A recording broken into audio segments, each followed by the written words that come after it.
notnya apa? Jangan berasumsi sebelum ada bukti. Salam forensik. Ya, oke, terima kasih sekali lagi. Jangan berasumsi sebelum ada bukti. Oke, bye. Pojok forensik. Hello guys. Halo. Welcome to Pojok Forensik. Oh my god, ya ampun. Halo guys. Hari ini kita akan ketemu lagi di podcastnya Mami Hastri, yaitu Pojok Forensik. Jadi podcast Pojok Forensik adalah podcast yang membahas tentang kasus-kasus yang viral dan menggelitik di hati para netizen. Sebelumnya kita sapa dulu dong, Mami Hastri kita tercinta nih. Halo, ini lagi pakai baju brimob. Oh iya. Tadi mau aku tanya dulu guys, ternyata Mami udah jelasin dulu nih ceritanya. Nih, kok hari ini dandanya keren nih, dalam rangka apa ya? Pada kepo gak sih? Iya, kepo ya. Ini kan ulang tahun Brimob ke-77. Oh, Brimob Ya. itu apa Mi? Kalau di Brigade Polri? mobil. Brigade Mobile guys. Mobile, ya. Oh gitu. Itu yang biasanya ngamanin kalau ada unjuk Semua. rasa semua. Pokoknya garda terdepannya kepolisian. Oke. Jadi karena Mami PCU dikasih suruh pakai baju Brimob. Oh, oke. Jadi hari ini itu hari jadinya Brimob. Mungkin Mami mau ngucapin dulu Iya. untuk hari jadinya Brimob. Selamat ulang tahun Brimob ke-77. Tetap setia, ikhlas dan terpercaya. Seperti itu. Keren. Jadi hari ini tuh momen spesial ya Mia. Iya. Jadi ada hari jadi Brimob dan hari ini kita sekaligus mau podcast ini. Kan ini Mami keren banget nih hari ini ya kan guys. Hari Jaga ya, ini kayak seragamnya pakai baret dan cantik banget nih. Tetap kayak maskulin tapi tetap beautiful gitu Mi. Karena pakai lipstick. Oke, sip. Mi, kalau ngomongin pojok forensik kan pasti ngomongin sesuatu yang lagi booming untuk saat ini ya Mia.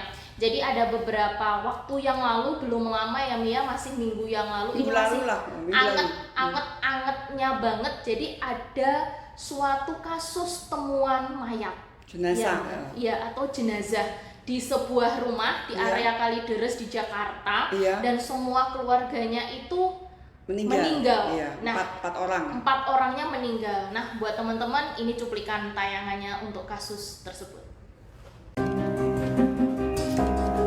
Karena dia katanya sudah sebelumnya jauh itu udah pernah cium tapi hilang, baunya itu hilang. Itu habis itu waktu berapa lama ini baru benar-benar baunya lebih menguap lagi nih. Kalau kering kan berarti katanya kemarin tuh kalau ada yang kering sih berarti karena berapa bulan kan, berbulan.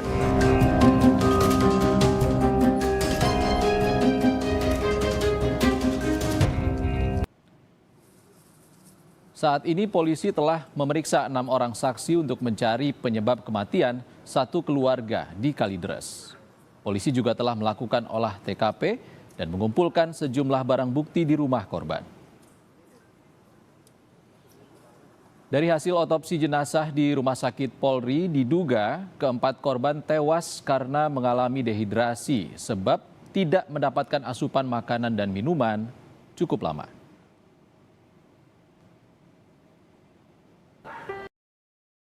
Itu tadi Mi, jadi cuplikan beritanya ya Mia, dan ini sedang viral dibicarakan. Mami ngikutin ya? Dan karena selalu ngikutin karena kan seluruh jenazah dibawa ke kamar jenazah Rumah Sakit Polpus Keramat Jati kan. Mami dulu pernah ke instalasi di sana. Oh, Mami jadi pernah tahu, ya. punya pengalaman ke instalasi di sana dan banyak junior pasti di sana ya Mia. Jadi tahu untuk tentang jenazah tersebut. Walaupun di sini kita ada tempat forum diskusi lah. Jadi ada forum diskusinya. Nah Mi, kalau dari cuplikan tadi berita sebentar tadi terhadap kasus ini dan apa yang sudah dibicarakan di forum forensiknya yang ada di Rumah Sakit Polpus ya Mia, boleh tahu nggak pendapat Mami terhadap kasus ini bagaimana Mi? Memang kalau ada korban ya, jenazah kita sebut korban jenazah manusia kan selalu berpikir ini meninggal wajar tidak wajar. Kok bersamaan seperti itu dan satu keluarga pasti kan penyidik tidak wajar ya. Maka harus dicari. Pertama jelas pastikan dulu nih waktu kematian. Waktu kematian dari situ mungkin ada yang terlibat di dalam, ada yang mengetahui, melihat sesuai waktu kematian untuk ya itu tadi kira-kira alibi yang diduga dari mungkin korban ini meninggal karena tindak pidana. Dan dari waktu kematian itu nanti di ilmu kedokteran forensik selalu berpikir dan memeriksa cara dan mekanisme kematiannya. Nah itu kalau pasti meninggal tidak wajar dan kita tentukan mungkin ada tindak pidana, kita mungkin mikirnya ke arah pembunuhan. Ya seperti itu. Dan itu memang erat sekali hubungannya dengan olah TKP yang ada di situ. Teman-teman penyidik teman-teman penyidik yang ada di sana bertanggung jawab untuk olah TKP. Karena menurut informasi kan saya duga tuh udah meninggal lebih dari 10 hari. Dari keadaan jenazah kan yang suami istri yang tua itu kan udah mengering kan. Tinggal tulang dan kulit paling enggak kan sekitar 2 sampai 1 bulan itu meninggal seperti itu. Meninggalnya ya Mia. Dan setelah itu baru anaknya sama adiknya ya. Adiknya ada sepupunya ya, Sepupu pamannya di situ. Jadi paman sama sepupunya. Iya. Mi, kan kalau ini itu kan lebih kita cenderung untuk membicarakan jenazahnya terlihat dari waktu kematiannya, terus kemudian mekanisme kematiannya. Tapi Mi, ini dari berita yang sudah Nila dapat ya Mia dari YouTube, kemudian dari berita yang ada di internet ya Mia, kan santer nih terbaca atau sudah tersebar kepada netizen di seluruh Indonesia karena ini pada kepo juga Mi. Kan kalau tadi kan tetap kita curiganya ada suatu kasus pembunuhan, tetapi ada tindak pidana di sana. Tetapi ini lebih mengarah kok katanya ya Mia karena kelaparan. Masa kelaparan tuh masuk ke bunuh diri ya, berarti dia membiarkan meninggal kan. Seperti itu. Nah, kalau untuk misalnya untuk hasil otopsinya, Mami ada bocoran nggak Mi? Maksudnya kok ini ada hasil otopsi yang ada di salah satu sumber ya Mi ya di internet dikatakan bahwa mengarahnya itu nggak ada nih hubungannya sama tindak pidana. Sementara ini seperti itu. Bisa jadi ya. Tapi lebih mengarah ke kelaparan atau starving ya Mi ya. Kelaparan yang benar-benar kronis. Berarti kan dia nggak makan sampai berapa lama ya gitu ya Mia? Lebih dari 10 hari. Mungkin kalau dari hasil pemeriksaan otopsi ini Mi, apa aja sih yang ditemuin kok bisa mengarah ke kasus kelaparan, lebih bukan tindak pidana seperti itu? Bisa juga nanti accident juga bisa, tergantung olah TKP. Kemarin hari Minggu udah ada olah TKP dari penyidik, kita tunggu hasilnya. Jadi kalau dari ilmu kedokteran forensik yang setelah kita periksa, kita arahkan atau mengarah ke kelaparan, kita juga harus tahu memang dia meninggal sudah lama. Dan dari kulit kan masih jelas. Masih kelihatan. Setelah kita buka semua tulang, ternyata tidak ada kekerasan. Kekerasan tajam kah, tumpul kah? Tidak ada. Bekasnya ya. Kecuali dia ada kekerasan tumpul, pingsan seperti itu dibiarkan bisa meninggal. Ya, ini karena tidak ada kekerasan apapun di tubuhnya. Dan untuk mengarah apakah dia suicide, mungkin bunuh diri atau menghirup sesuatu ya, mungkin AC-nya bocor, CO lebih banyak terhirup kan. Pernah ada kasus seperti itu bisa karena dia membuat dia tidak sadar sehingga dia tidak makan minum ya meninggal. Itu cara kematiannya. Makanya dan dari pemeriksaan dalam itu memang sudah sulit untuk secara kasat mata menentukan ini dia tidak makan atau ada luka ya di organ 9 organ karena udah pembusukan. Tapi kita lihat kok dari lambung tuh memang sudah kering gitu kan. Ibaratnya sudah tidak makan lama gitu ya. Karena kita makan itu kan terserap tubuh 4 sampai 6 jam kan lambung kosong ya. Lambung kosong kan sekitar 4 sampai 6 jam gitu. Makanya kan saya kalau otopsi itu selalu meriksa, perhatikan lambungnya dulu, lihat masih ada sisa makanan enggak, masih kosong enggak atau benar-benar udah kering. Baru saya ngitung mundur kan dari saat ditemukan sampai otopsi, berarti kira-kira dia meninggal berapa jam yang lalu. Dari situ salah satu faktornya pasti dari pengosongan lambungnya itu tidak bisa manipulasi. Nggak bisa dimanipulasi, nggak bisa berbohong. Makanya terus karena orang tua, kenapa yang suami istri kan lebih kayak menurut pemeriksaannya itu kan lebih cepat meninggal karena usia, terus daya tahannya rentan, memang tidak makan minum, dehidrasi berat sehingga dia pingsan dan tidak tertolong meninggal. Setelah itu kan yang lain ya. Dari sini kalau saya secara dokter forensik memang tidak bisa memastikan meninggal karena kelaparan karena menunggu hasil laboratorium forensik yang kemarin di olah TKP, ngambil sampel, mungkin ngambil dari air, sampel air, udara, apakah ada keracunan atau tidak. Ada faktor lainnya untuk meninggalnya itu. Jadi bukan, soalnya kan kalau ada banyak nih ya banyak di akun-akun di internet ya Mia yang mengatakan bahwa masa sih di era seperti ini masih ada satu keluarga yang meninggal hanya karena tidak makan. Betul. Gitu loh. Tapi kalau kemarin saya baca di berita pas olah TKP memang pagar pintu terkunci dari dalam. Berarti kan tidak ada mungkin orang jahat yang masuk ke dalam atau menerobos gitu ya Mia. Jadi biarkan teman-teman penyidik sih mencari lagi bukti yang mengarah mungkin dia accident kan atau mungkin ke arah yaitu kelaparan.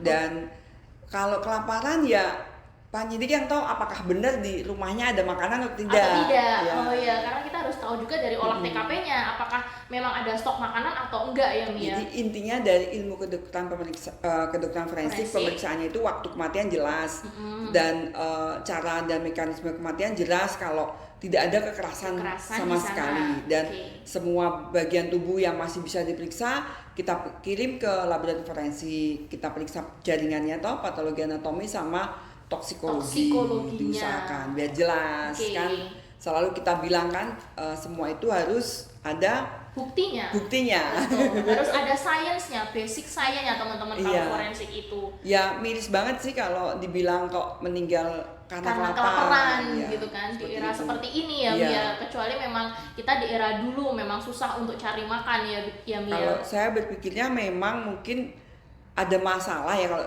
di psikologi forensik dan mereka sengaja memang untuk mengakhiri hidup bisa jadi karena kok tidak ada saudara yang berkunjung atau mencari tidak ada kabar seperti itu sampai berhari-hari akhirnya ditemukannya sudah dalam keadaan yang kondisi busuk banget ya seperti itu Mi. Oke, Mi, jadi tadi kan sempat disinggung ya Mi ya, kalau misalnya memang nih ternyata sampai nanti akhir pemeriksaan tidak ditemukan apapun dan memang mengarah ke kasus yang kelaparan, apakah itu termasuk juga salah satu suicide attempt atau usaha bunuh diri atau kepenelantaran diri gitu Mi? Kalau saya kedokteran forensik bilangnya sudden death sih, mati mendadak ya karena tidak diketahui sebab kematiannya.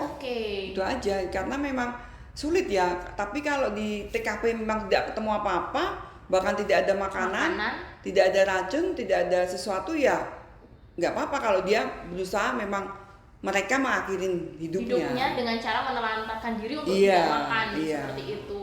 Saya pikir mungkin tidak minum dulu kali ya, kalau tidak minum dehidrasi kan lemes lebih cepet kalau dehidrasi sih ya Mia daripada kalau kita nggak makan gitu ya karena kurang cairan. Lemes, nggak bisa teriak, nggak bisa minta tolong, mungkin terus tergeletak biarin aja sampai ya sudah meninggal. Nah ini juga banyak yang tanya nih Mi, para netizen juga yang ada di internet. Jadi sebenarnya manusia ini nih kan dari ilmu kedokteran ya, manusia itu bisa nggak makan dan juga nggak minum itu batasnya sampai berapa jam sih Mi atau berapa hari? Kalau kita sih sampai berapa ya, 36 jam kayaknya. 36 jam ya bisa bertahan kan ada bertahan. Kalau secara teori kan organ-organ tubuh memerlukan nutrisi gula ya. Kalau lambat laut kan memang tidak minum apalagi makan kan nggak ada glukosa, gula kan bisa memperlemah daya tahan. Dokter Nila juga bisa jawab sebenarnya berapa jam. Iya, tapi kan ini kita langsung tanya ke ahlinya teman-teman karena ini benar nggak 36 jam? Iya, jadi kalau untuk tidak makannya itu kan kalau kita puasa itu Mi itu memang dari 14 jam. Jadi antara 21 sampai 36 jam itu memang kita itu masih kuat bertahan, tapi setelah itu ya pasti ada penurunan lah dari sistem organ yang ada di dalam tubuh kita. Metabolismenya gitu pelan-pelan bisa berhenti. Iya sih, benar. Nah itu guys, jadi kalau kamu diet nggak makan ini gimana? Lah ini juga agak seru nih Mi, karena kan ini kan tentang kelaparan dan banyak banget ini kan isu-isu sekarang ini banyak yang diet untuk diet keto lah, diet tidak makan dalam berapa jam seperti itu baru makan yang banyak. Nah, kalau menurut Mami pengalaman pribadi sebagai seorang dokter ya Mia, dan ada ilmu sainsnya mungkin. Nah, ini tips and trick buat temen-temen nih kalau misalnya memang untuk menghindari bahaya terjadinya kelaparan sampai dehidrasi, tetapi masih bisa nih kita untuk membatasi pola asupan atau makanan itu bagaimana nih kalau menurut Mami? Kalau menurut saya sih, saya juga gagal diet terus nih. Karena itu Mami. Jadi ya minum pasti harus, Minum 2 liter kalau enggak air putih kan untuk metabolisme bagus. Dan memang sih kita belajar kedokteran juga harus 4 sehat 5 sempurna itu pasti orang tua kita juga harus mendidik kita makan, tapi pengolahannya kan. Ya, pengolahannya dengan, teman-teman. Misalnya dengan junk food kan nggak boleh. Ini dia makan telur, ikan, terus roti, terus Coca-Cola itu kan junk food, padahal itu karbohidrat, protein itu yang nggak boleh. Soda lagi ya. Mie udah karbohidrat tambah nasi. Iya. Makan mie sama nasi orang Indonesia itu ya. Jadi ya minimal kita memang harus sesuai, tapi polanya minyaknya dihilangkan, manisnya dikurangkan atau manis yang alami dari tumbuhan. Coba ya, ini saya hari ketiga diet. Ini Mami lagi hari ketiga diet juga, tapi Mami tetap untuk asupan proteinnya tetap tinggi ya Mia. Terus cairan juga tetap tinggi ya Mia. Minum terus ya. Nah jadi kemungkinan bisa jadi juga bukan karena kelaparan, karena lebih cenderung ke dehidrasi atau kurang cairan ya Mia. Karena yang lebih cepat untuk mengancam nyawa sih memang dehidrasi. Saya pikir dehidrasi nggak minum, makanya saya waktu olah TKP di sekitar jenazah tuh ada apa betul-betul nggak ada makanan, nggak ada minuman. Karena kalau memang dehidrasi banget ya dia pingsan kan, nggak ada yang ngurusin, yang ngambil makan ya lama-lama meninggal. Ya. Tragis sekali ya. Nah ini mungkin terakhir ya Mia. Jadi kan hari ini kita sudah mengulik nih tentang ketemuan 4 jenazah. Lah mungkin Mami ada pesan-pesan, karena ini sesuatu juga yang agak jadi pertanyaan buat Nila sendiri sih, mungkin buat netizen juga yang ada di rumah. Kok sampai beberapa hari sampai terjadi pembusukan, sampai ada yang satu jenazah itu yang antara tulang dengan kulit itu sudah sampai menempel. Kan berarti kan jadi mumifikasi ya seperti itu nih. Nah maaf nih untuk yang ada di sekitarnya, apakah tidak ada seperti ciri-ciri atau bau atau bagaimana? Mungkin bisa diceritakan kenapa bisa seperti itu? Pasti bau sih, setelah hari ke-5 ke-6 meninggal tuh pasti bau. Dia kan membengkak, hari ke-3 4 membengkak besar busuk. Setelah itu hari ke-7 8 mulai kayak meletus-meletus itu bau pasti. Sekitarnya seperti itu. Dan entah kenapa saya lihat di TV itu kan rumahnya tinggi ya, jadi kayak tidak tampak, tidak kayak terisolasi. Padahal sebelahnya juga mepet-mepet. Itu kalau dari foto kan hanya diri depan itu kayak mepet-mepet ya. Tapi memang pagernya tinggi gitu sih. Pagernya tinggi karena kita mungkin masing-masing punya kesibukan ya. Iya betul. Jadi ya mohon teman-teman atau masyarakat. Nah ini pesan-pesan untuk para masyarakat dan juga netizen nih tentang kalau misalnya ada kasus seperti ini biar nggak sampai lama gitu Mi. Ya kalau 2 hari atau maksimal 3 hari tetangganya nggak ada kabar ya di bel atau di tok-tok atau dicari gitu kan. Jadi awareness kita ya Mi ya, sebagai seorang makhluk humanis harusnya hidup bersosialisasi hidup bersosialisasi teman-teman. Jadi itu sebagai tanggung jawab kita juga ya Mi ya, untuk bermasyarakat, bahwa kita harus selalu aware, harus selalu perhatian sama lingkungan sekitar kita. Tadi setuju banget aku sama Mami. Jadi kalau 3 hari nggak ketemu tetangga nih atau nggak ketemu temen, entah deket apa enggak, setidaknya datengin rumahnya. Mami nggak ketemu dokter ya WA di mana gitu. Sayangnya ya Mami Nila nggak ketemu Mami juga. Mami kemana ini? Gitu. Mungkin jalan-jalan terus gitu ya. Shooting terus. Nah itu. Jadi itu ya Mia pesannya untuk para teman-teman yang ada di rumah terkait kasus ini. Jadi untuk sekarang ini berarti kita masih nunggu semua ya Mia? Nunggu sih, kalau saya pikir nunggu hasil pemeriksaan lengkap dari laboratorium forensik. Jadi biar nanti penyidik atau Polri di Jakarta Barat ya, di Polda Metro lah. Polda Metro. Ya akan ya. merilis mau nyampaikan itu aja. Jadi kita tetap tunggu. Jangan Jangan lupa tetap subscribe, komen, dan juga like untuk podcast ini. Kalau misalnya pengen tahu nih hasilnya nanti untuk kasus ini bagaimana. Nanti kalau misalnya udah keluar hasilnya, kita bisa podcast lagi dong. Iya dong. Sebelumnya notnya apa? Jangan berasumsi sebelum ada bukti. Oh, Salam forensik. Ya. Oke, terima kasih sekali lagi. Jangan berasumsi sebelum ada bukti. Oke, bye. Pojok Forensik.